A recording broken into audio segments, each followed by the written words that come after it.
slow up, no I don't take shit. I got no love for the fakeness. If you wanna play tough and wanna hate this, I'll always show up. I don't ever slow up, no I don't take shit. I got no love for the fakeness. If you wanna play. Halo semuanya, selamat datang di Bioeducare Channel. Semoga teman-teman selalu sehat dan terus semangat. Miss Oksi punya pertanyaan nih, coba jawab jujur. Saat kamu bernapas sekarang, kamu sadar atau tidak? Bernapas itu bisa kita sadari, tapi sering juga terjadi tanpa kita sadari. Nah, tahukah kamu, dalam 1 menit manusia bernapas sekitar 12-18 kali? Artinya dalam 1 hari kita bernapas lebih dari 17.000 kali. Banyak banget kan?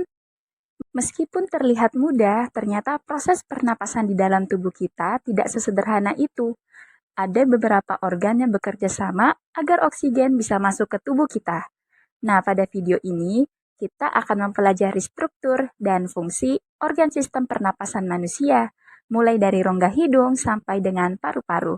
Simak terus videonya ya. Nah, teman-teman, seperti yang kita tahu, bernafas adalah proses memasukkan oksigen ke dalam tubuh dan mengeluarkan karbon dioksida serta uap air dari tubuh.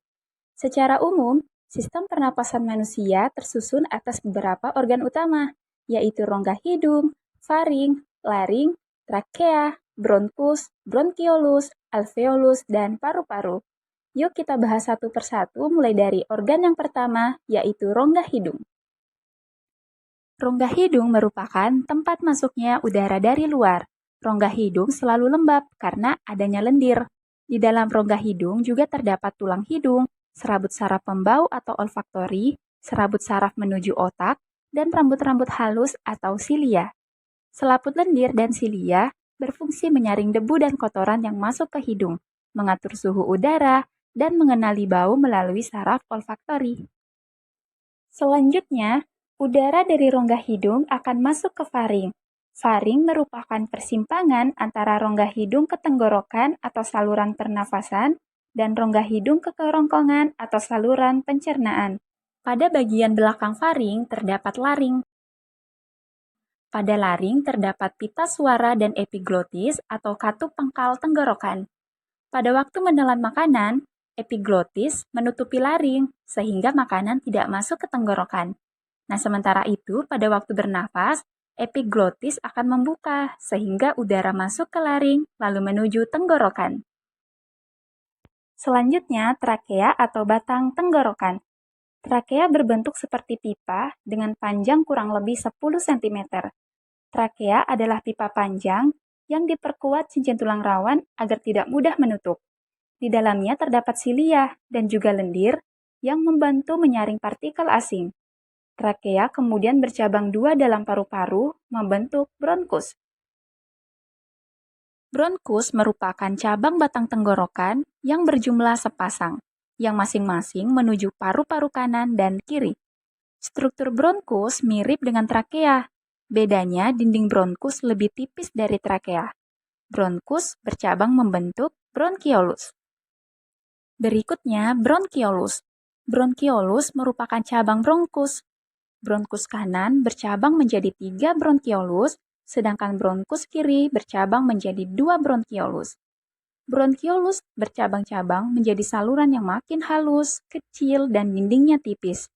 Bronkiolus tidak punya tulang rawan, tapi punya silia. Setiap bronkiolus bermuara ke alveolus. Organ selanjutnya, alveolus. Alveolus merupakan saluran akhir pernapasan. Dinding alveolus banyak mengandung kapiler darah. Pada alveolus terjadi pertukaran oksigen dengan karbon dioksida dari sel darah ke udara. Alveolus merupakan kantong-kantong kecil mirip anggur atau alveoli yang jumlahnya sangat banyak karena fungsinya memperluas permukaan untuk pertukaran gas. Dan organ pernapasan terakhir adalah paru-paru. Paru-paru merupakan alat utama pernapasan manusia yang terletak di rongga dada bagian atas. Paru-paru berjumlah sepasang, yaitu paru-paru kiri dan kanan, yang terbagi lagi menjadi belahan atau lobus. Paru-paru kanan mempunyai 3 lobus, sedangkan kiri 2 lobus.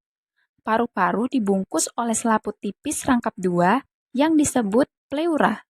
Kedua paru-paru dibatasi oleh cairan pleura yang berfungsi sebagai pelumas, sehingga mencegah terjadinya gesekan antara paru-paru dan dinding dada yang bergerak saat bernafas. Nah, teman-teman, itulah keseluruhan organ pernapasan kita. Bisa dipahami ya? Sekarang, untuk menguji pemahaman kamu, silahkan buka LKPD, perhatikan gambar sistem pernapasan yang tersedia, lalu identifikasilah nama organ dan fungsinya dengan tepat. Semangat!